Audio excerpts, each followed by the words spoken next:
So Paris, thank you for joining me. I know you're very busy. I just want to ask you a couple questions. First question, what changes do you think the financial service industry have to put in place in order to help accelerate diversity in the top 1%, the top management positions in the industry? So I think a really important element of trying to sort of foster change throughout organizations is to have leaders really sort of tell their own stories about their progress within the industry, and especially those who've come from what you could describe as different backgrounds, maybe having less socio-economic advantage in their backgrounds.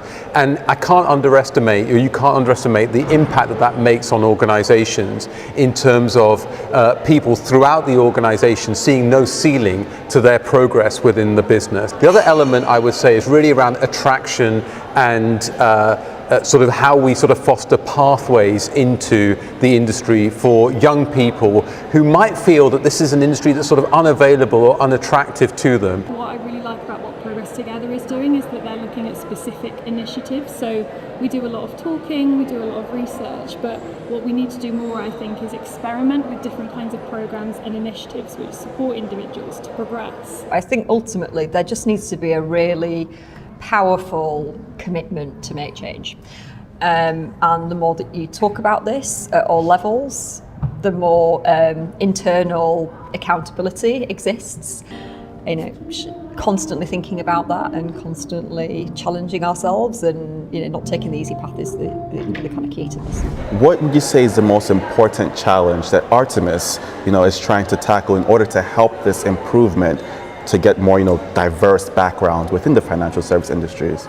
I think one of the things that we're really doing is kind of looking at different elements within our organization, and I would say sort of examining our organizational orthodoxy to make sure that we are, whether it's the process around our recruitment, whether it's the process around internships, looking at progression through the organization. Leadership is very important, but just sort of taking the time and trouble to also listen to feedback from people in your organization, because they can often represent what are some of the best ideas about making the most lasting changes in your firm. One thing in my situation, I think I call it relatability, and there are two sides to this.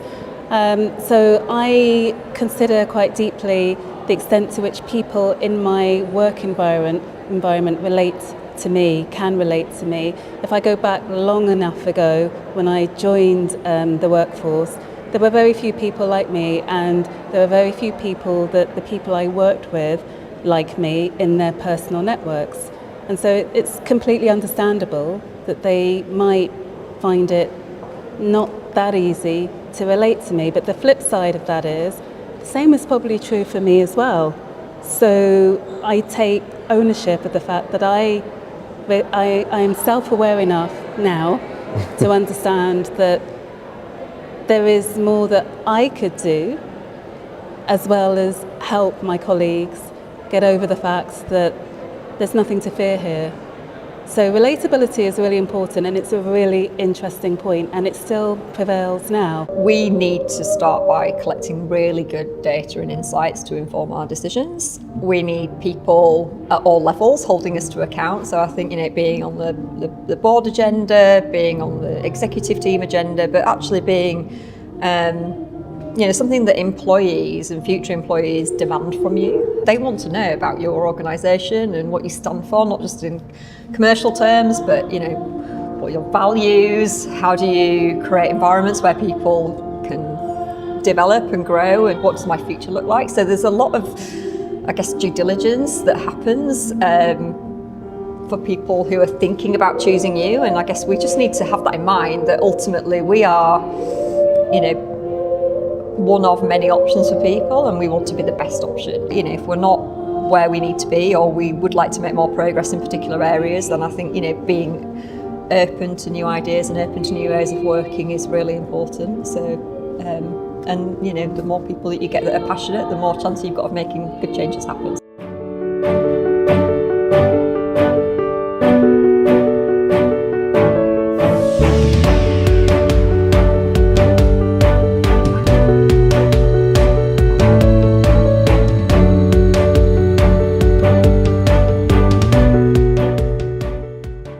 Would you say that's one of the most important reasons to have diverse backgrounds within the financial service industries? So like, what would you say, like, why is it important to have, Yeah, no, it's a great question. I mean, look, ultimately, when I think about, our role as investors, the first and most important thing you need in order to make complex decisions under uncertain conditions is really having diversity of thought. But also for organizations like ourselves and throughout the financial services industry, what you also want to foster is a kind of a spirit of innovation. And innovation can only come from folks with sort of diverse backgrounds coming together and looking at complex problems and coming up with innovative solutions. So I feel that it's really essential to the ongoing kind of growth and progress of our industry is making diversity not a kind of a sort of a side issue, but really making it central to the strategy of our firms. I actually think of it from a people's thing. People are our biggest asset, but they're also a big risk as well. People can do really, I would say, dumb stuff. If you look at some of the headlines for businesses where things have gone badly wrong, working news, I see a lot of those headlines. You often find that it's a people thing which is at the fault here. So what that means is if you get enough of different views, different sorts of people, that can be a safety mechanism often. But if you continue to fill your offices and your board tables with more of the same people, that can be self-validating. I really believe in the kind of, I think this is Google, but sort of start with the end user in mind and the rest will follow. And if you think about our prospective customers, they're people from all different walks of life, lots of different, backgrounds, professions, experiences, educational levels, and our workforce and our people and our ability to understand what our customers want from us is really massively supported by having diverse minds around the table and different ways of thinking. So we talk about not cultural fit. I mean, our culture and values are very important, and it's something that helps us explain how we do things around here, but we want people who are going to add to our organisation and bring different ideas and different thinking.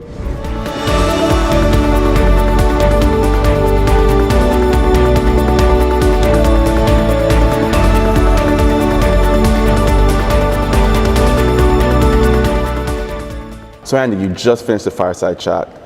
Any thoughts? What was it? Like any good takeaways? Yeah, it was fantastic to hear, I guess, the on-the-ground experience of people who are working within their businesses every day to make them more diverse, not just around gender equality, but around real socio-economic, social mobility progress. That, I guess, is the whole point of Progress Together. It's about calling out these things that maybe have been forgotten in the past, that fundamentally make the square mile a more inclusive place, but also a smarter place, a better place, a more globally competitive place. There's so much talent that maybe in the past the city hasn't tapped into, and organisations like Progress Together, nights like this, a massive part of doing that. And from the different conversations you heard tonight, what would you say is the correct way, the next step forward that we can take, to help improve, the diversity in the top 1%? To change the top 1% of city CEOs need to be on board. They need to embed this culture right across their organisation. It's all about leaders, fundamentally, that filter all of this good work, these good deeds, good intentions right throughout their business, so that people know that when they have decisions to make, they've got the freedom to make the decision that they want to make rather than the one they feel like they should make. We had a great speech from Debbie Crosby of Nationwide talking about the importance of the boardroom leading, but I thought the other thing that came across was this idea that it's okay to make mistakes. When you're in middle management and when you're in senior leadership, sometimes the language has changed around what you can and can't say. Sometimes people don't necessarily want to get on board with this. Sometimes you feel like you're about to step in a cowpat if you even touch this topic. Actually, being willing to go into these areas and knowing that your intentions are good, you got to start somewhere. So don't be scared, I suppose, was the key element of tonight's takeaway.